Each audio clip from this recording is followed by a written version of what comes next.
DM साहिबा जिनकी नई नई पोस्टिंग दूसरे शहर में हो जाती है और आज इनकी बेटी यहाँ पर जिद करने लगती है कि मुझे आपके साथ आज बाज़ार घूम कर आना है। दोस्तों, नया साल का दिन होता है यानी 1 जनवरी।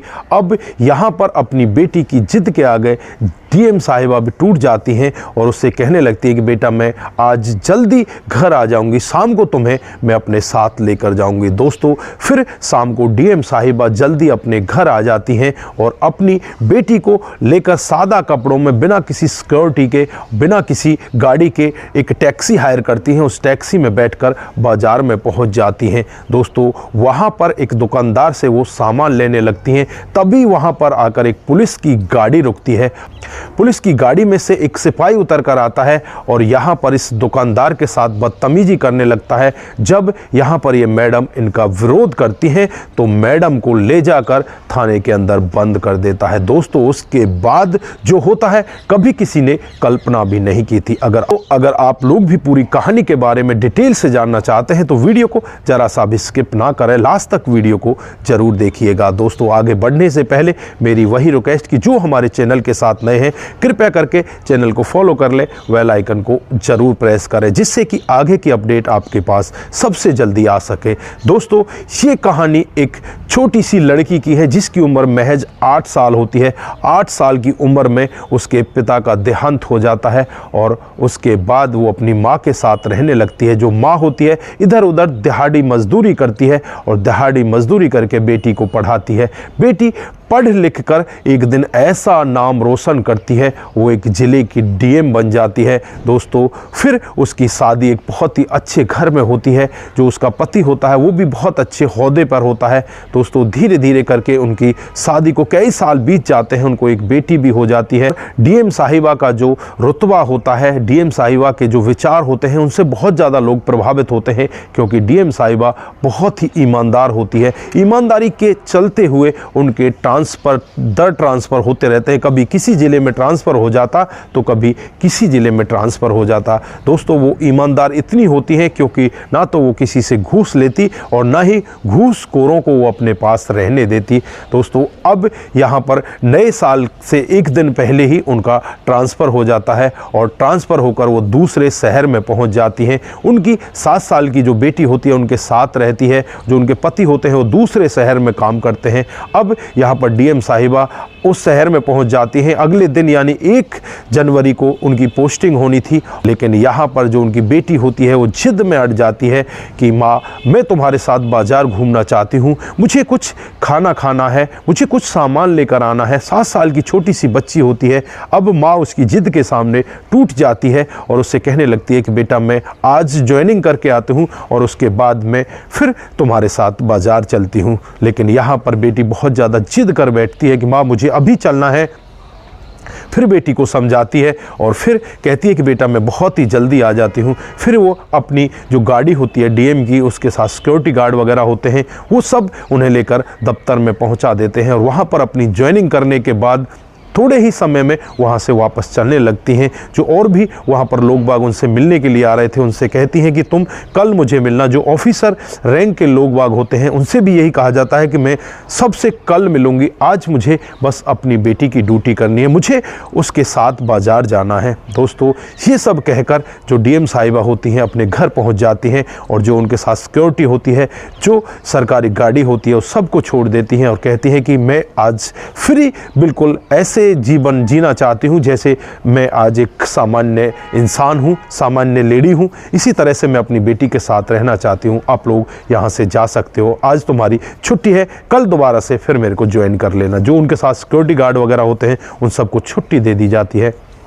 दोस्तों, अब डीएम साहिबा अपनी 7 साल की बेटी को लेकर एक टैक्सी में बैठती हैं और टैक्सी में बैठकर बाज़ार में पहुंच जाती हैं। दोस्तों, जैसे ही एक केला की रेहड़ी पर पहुंचती हैं तो वहां से वो केला लेने लगती हैं। बेटी कहती है कि माँ मुझे बनाना खाना है, तो वो 1 किलो बनाना लेने लगती है। तभी वहाँ पर आकर एक गाड़ी रुक जाती है जो पुलिस की गाड़ी होती है। उसमें 2 सिपाही बैठे होते हैं। एक सिपाही उसमें से वहीं से कह रहा था कि भाई जल्दी से मुझे 1 किलो केले दे दे। तो यहाँ पर वो जो दुकानदार होता है वो कहने लगता है कि मैडम के साथ छोटी बच्ची है, पहले इनको दे दूँ उसके बाद आपको दे दूँगा। तो यहाँ पर वो सिपाही गुस्सा करने लगता है, कहता है कि तुझे पता नहीं हमें बहुत सारे काम है, जल्दी हमें दे। तो यहाँ पर मैडम कहने लगती है कि इन्हें आप जल्दी दे दीजिए, इनको थोड़ा जल्दी है।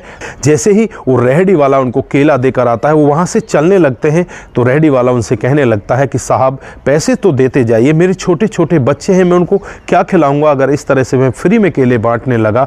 तो यहाँ पर वो कहने लगते हैं कि तुम्हें पता नहीं हम कौन हैं, क्या तुम्हें कल यहाँ पर रेहड़ी नहीं लगानी। तो यहाँ पर वो रेहड़ी वाला चुपचाप वापस आने लगता है और बच्ची के साथ खड़ी होती हैं, उनको रोकती हैं और कहने लगती हैं कि तुम्हें शर्म नहीं आती, तुम इस तरह से इस दुकानदार से फ्री में केले लेकर जा रहे हो, इसके बच्चे नहीं हैं क्या? क्या ये यहाँ पर कोई पाप कर रहा है? केले ही तो बेच रहा है, तुम यहाँ पर इससे फ्री में केले कैसे ले जा सकते हो? तो यहाँ पर वो कहने लगते हैं अच्छा तो तुम हमें सिखाओगी कि हमें क्या करना है? तुम्हें नहीं पता कि हम पुलिस वाले हैं और हमारा रुतबा यही है, जहाँ से हम जाएंगे वहाँ से हमारे पीछे सामान की लाइन लग जाएगी। तो यहाँ पर वो मैडम कहती हैं कि ये अच्छी बात नहीं है, आप इंसान हो उसके बाद पुलिस वाले हो, और पुलिस वाले यहाँ पर रक्षा के लिए हैं, इस तरह से आप यहाँ पर नहीं कर सकते, आपको पैसे देकर जाने पड़ेंगे, नहीं तो आप यहाँ से नहीं जा सकते। दोस्तों वो पुलिस वाले गाड़ी को बंद करते हैं, उतर कर डंडा निकाल कर लाते हैं और सीधे उस मैडम के सामने पहुंच जाते हैं। वो कहने लगते हैं कि हम लेडीज पर हाथ नहीं उठाते, वरना तुझे अभी बता देते कि हम लोग क्या हैं। दोस्तों यहाँ पर डीएम साहिबा उनसे कहती है कि तुम बहुत ही गलत कर रहे हो। फिर उनमें से एक पुलिस वाला आगे की तरफ बढ़ने लगता है तो डीएम साहिबा उसको तमाचा लगा देती हैं। जो वहाँ पर और भी लोग वहाँ खड़े होते हैं वो देखने लगते हैं कि एक महिला एक पुलिस वाले को बीच बाजार में मार रही है। दूसरा पुलिस वाला उसकी तरफ आगे बढ़े, उससे पहले डीएम साहिबा अपना कार्ड निकालती हैं और उसकी आंखों के सामने करती हैं। दोस्तों यहाँ पर जो दूसरा पुलिस वाला होता है, डीएम साहिबा के कार्ड को देखकर उसकी सिट्टी पिट्टी गोल हो जाती है। इधर जो दूसरा पुलिस वाला जमीन की तरफ गिर गया था वो यहाँ पर दूसरे पुलिस वाले की तरफ देखने लगता है और कहने लगता है कि क्या है भाई, क्या हुआ, तू ऐसे कैसे डर गया? तो यहाँ पर वो कहने लगता है कि डीएम साहिबा हैं। दोस्तों अब उसकी भी सिट्टी पिट्टी गोल हो जाती है।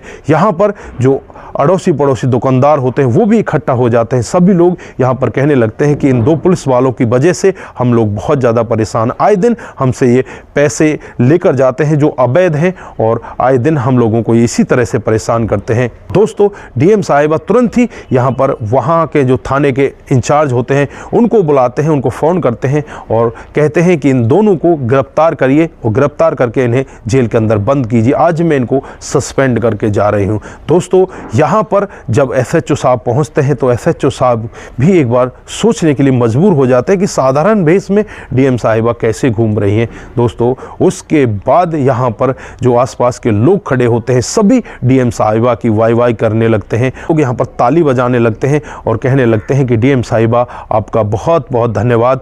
तब यहाँ पर डीएम साहिबा कहती हैं कि आज से ही मैं इस शहर को ज्वाइन कर रही हूँ।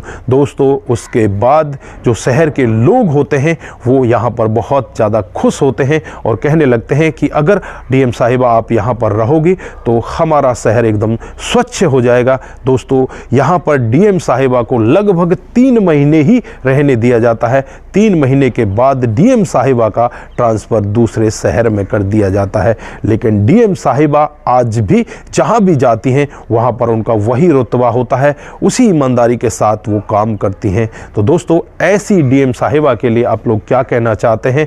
आपकी जो भी राय है एक बार कमेंट बॉक्स में जरूर दीजिएगा। दोस्तों आज के लिए बस इतना ही, फिर मिलते हैं किसी नए मोड़ के साथ। तब तक के लिए आप अपना ख्याल रखें, परिवार का ख्याल रखें, सतर्क रहें, सावधान रहें। नमस्कार, जय हिंद, जय भारत।